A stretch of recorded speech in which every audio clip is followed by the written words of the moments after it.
You don't need to be good at guitar to feel better. Just one chord and one deep breath every day. Let's try it together. Here are a couple of vocabulary words for my videos that will help you out. So even though this is the string closest to me, this is the bottom string. This is the low string and this is the high string. So this would be the bottom, this would be the top, which for some could seem opposite. Bottom, top. I'm going to strum from bottom to top using just my thumb.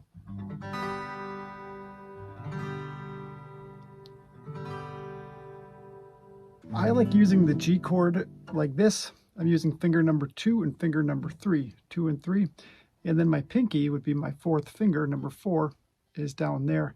And this finger is free to do other things. Some people learn the G chord like this, finger 1, finger 2, and then their ring finger, finger 3, on fret 3 of the first string. I'm going to use this formation for the G chord. You're going to inhale, and as you exhale, strum downward. Just use your thumb, or if you're comfortable with a pick, use a pick. Inhale. Exhale.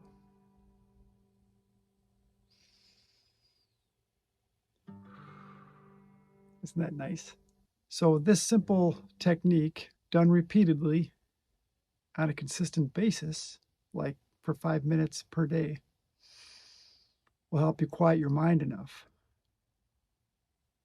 to hear what you actually need to hear. Now we're going to play a little Simon Says. Simon says to get into the G position, I'm using my ring finger and my middle finger.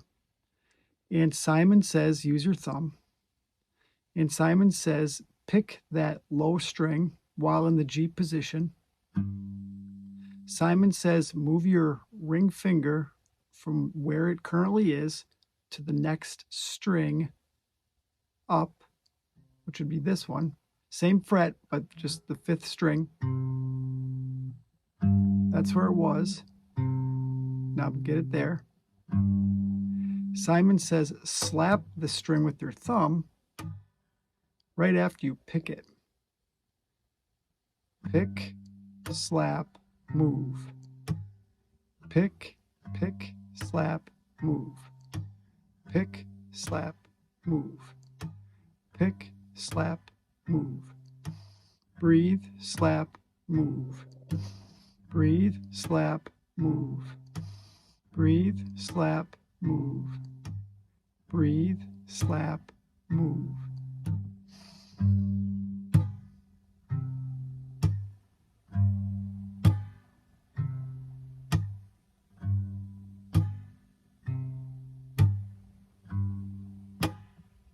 Now strum. Now strum. Now breathe. Now breathe. Now strum.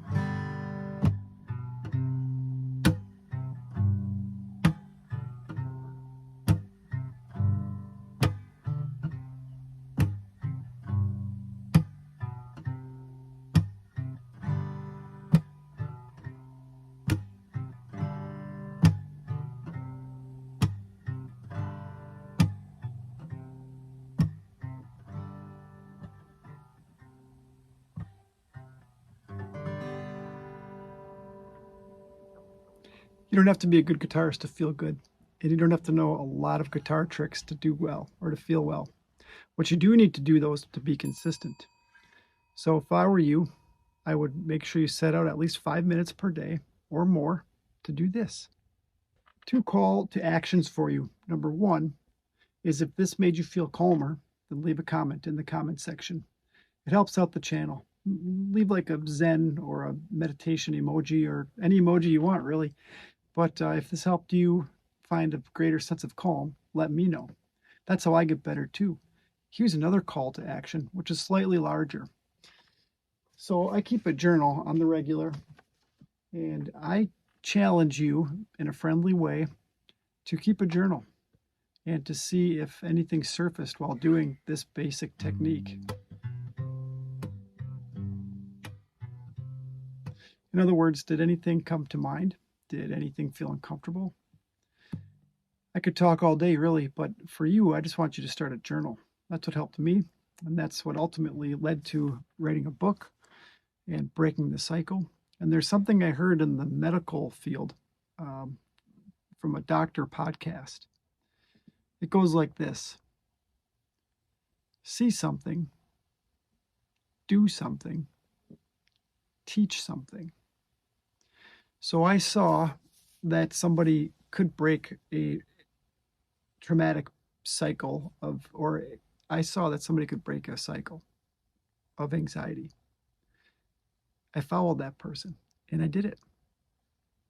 And now I'm teaching it. Your turn.